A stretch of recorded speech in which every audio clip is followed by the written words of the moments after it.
Assalamualaikum warahmatullahi wabarakatuh. Pada pertemuan kali ini saya akan membahas masalah yang dihadapi di sekolah KB Debaito Sunan Plumbon. Yang pertama yaitu saya akan membahas latar belakang yang terjadi pada di KB Debaito Sunan Plumbon. KB Debaito merupakan tahap awal pendidikan anak usia dini. Lingkungan fisik yang nyaman dan memadai sangat berpengaruh terhadap proses belajar mengajar anak. Pada saat ini di KB Debaito Sunan Plumbon menghadapi beberapa kendala, sarana dan prasarana yang berdampak pada kualitas pembelajaran. Jadi pada anak usia dini itu tempat sarana dan prasarana itu juga sangat berpengaruh di anak usia dini. Jadi jika tempat itu nyaman dan memadai untuk anak usia dini, maka anak akan nyaman, akan lebih semangat belajar dan lain sebagainya.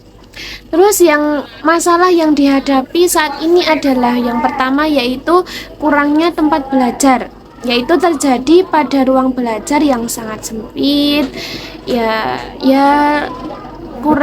kurang agak luas begitu. Juga lokasi yang belum strategis dan juga sulit dijangkau atau kurang dekat dengan lingkungan anak-anak. Yang kedua yaitu bangunan seperti rumah,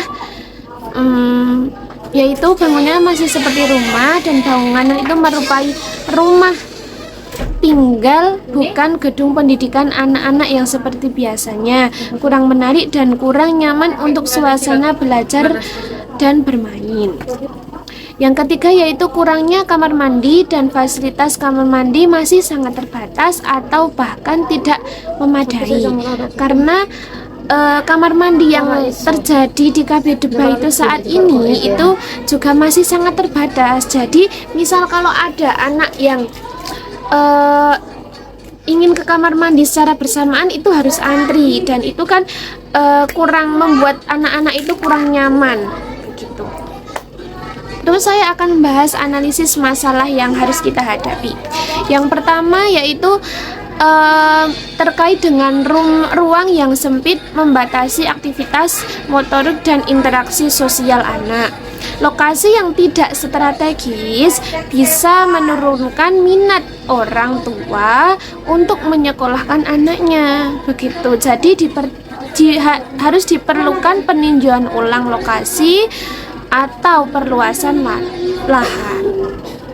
Terus yang kedua yaitu anak-anak perlu suasana yang mendukung pembelajaran aktif dan kreatif.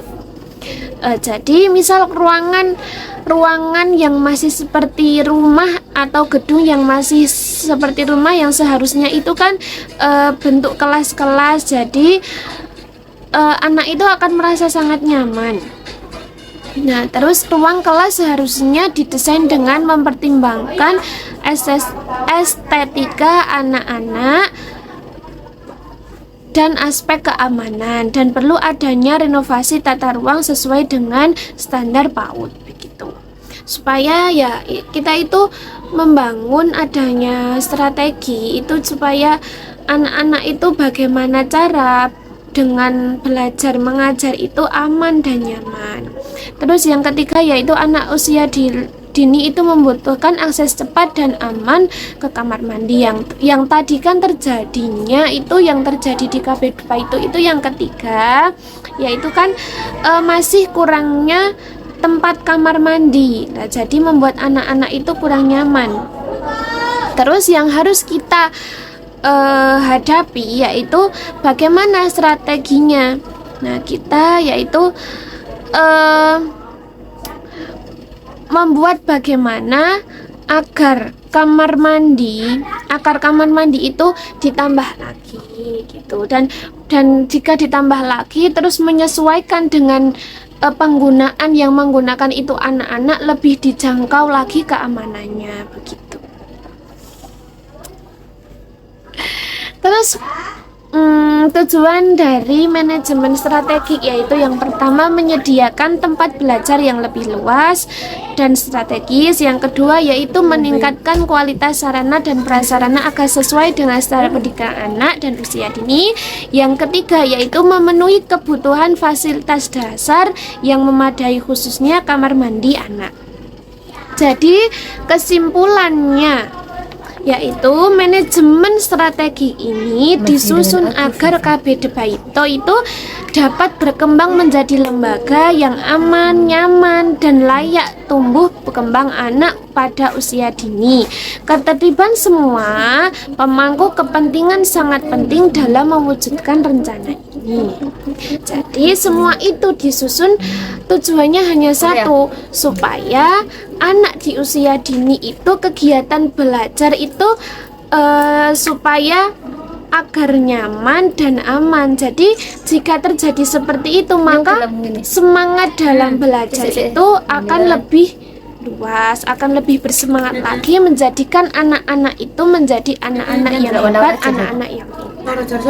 Begitu tentang permasalahan dari KB Debaito. Semoga manajemen strategik ini bermanfaat. Sekian dan terima kasih. Jika ada tutur kata yang kurang berkenan, saya mohon maaf yang sebesar-besarnya. Sekian dan terima kasih. Wassalamualaikum warahmatullahi wabarakatuh.